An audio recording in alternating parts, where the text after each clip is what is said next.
ഒരു ദിവസം രാത്രി ഞങ്ങളിങ്ങനെ ഫുഡ് കഴിച്ചുകൊണ്ടിരിക്കുകയായിരുന്നു.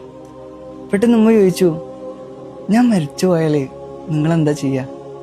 ഞാനും അനിയനും ചിരിച്ചുകൊണ്ട് പറഞ്ഞു, 40 ഫ്ലെക്സ് ഒട്ടിച്ച് നാട്ടുകാർക്ക് ബിരിയാണി തന്നെ കൊടുക്കും. ഉമ്മ ചിരിച്ചു.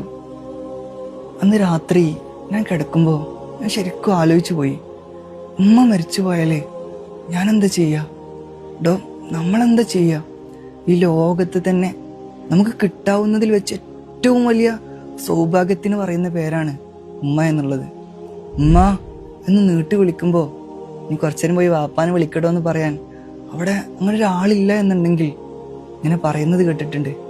ചിലരുടെയൊക്കെ വില നമുക്ക് മനസ്സിലാവണമെന്നുണ്ടെങ്കിൽ അവർ നമ്മളടിയിൽ നിന്ന് അങ്ങോട്ട് ഇല്ലാതായി പോകേണ്ടി വരും.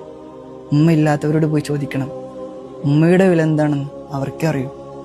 കുറച്ചൊക്കെ വലുതായാൽ പക്ഷെ നമുക്ക് തോന്നും ഈ കാര്യങ്ങൾക്കൊക്കെ നമ്മൾ മതി, ഒന്നുമില്ലെങ്കിലും കുഴപ്പമില്ലാന്ന്.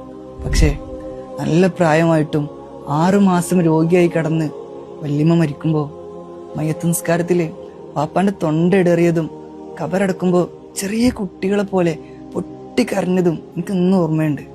മുഹമ്മദ് അബ്ബാസിന്റെ ഒരു വാക്കുണ്ട്, ഉമ്മയില്ലായ്മ അതൊരു ജീവിതാവസ്ഥയാണ്, സ്നേഹമില്ലായ്മ പോൽ ജീവനില്ലായ്മ പോൽ എന്തോ ഒന്ന്.